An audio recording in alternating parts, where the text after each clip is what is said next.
राजस्थान की भजनलाल सरकार ने एक बड़ा और ऐतिहासिक फैसला लेते हुए राजस्थान जन विश्वास प्रावधानों का संशोधन अध्यादेश 2024 को लागू कर दिया है।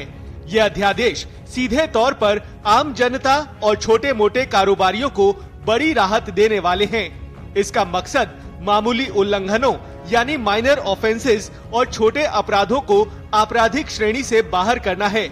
यानी कि अब कई छोटे मामलों में तुरंत जेल भेजने के बजाय जुर्माना यानी पेनल्टी लेकर मामला निपटाया जाएगा। ये अध्यादेश केंद्र सरकार के जन विश्वास प्रावधानों का संशोधन अधिनियम 2023 की तर्ज पर लागू किया गया है, जिससे सरकार का मकसद न्याय व्यवस्था पर बोझ कम करना और ईज ऑफ डूइंग बिजनेस को बढ़ाना है। पहले जहां मामूली उल्लंघन पर सीधे पुलिस कार्रवाई और जेल का प्रावधान था, वहीं अब ऐसे मामूली उल्लंघनों को गैर आपराधिक बनाया गया है। इसी तरह से अब जुर्माने या प्रशासनिक समाधान से मामले निपटाए जाएंगे, जिससे कोर्ट का बोझ कम होगा। वहीं छोटे कारोबारियों को लाइसेंस और परमिट के मामूली नियमों के उल्लंघन पर जेल जाने का डर हुआ करता था, जिनके पास अब जुर्माने का विकल्प रहेगा, जिससे कारोबारियों को डर के माहौल से मुक्ति मिलेगी। इस अध्यादेश से राज्य के 20 से ज्यादा विभागों से जुड़े 100 से ज्यादा छोटे अपराधों में संशोधन किया गया है।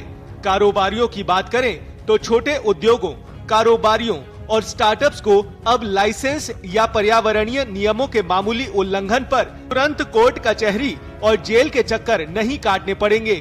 अब वो गलती सुधार सकते हैं और एक निर्धारित जुर्माना भरकर अपने काम पर वापस ध्यान केंद्रित कर सकते हैं।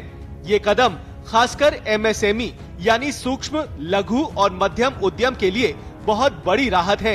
ऐसे ही नगर पालिका, प्रदूषण नियंत्रण या अन्य स्थानीय कानूनों के तहत होने वाले मामूली उल्लंघनों पर तुरंत आपराधिक मामला दर्ज नहीं होगा।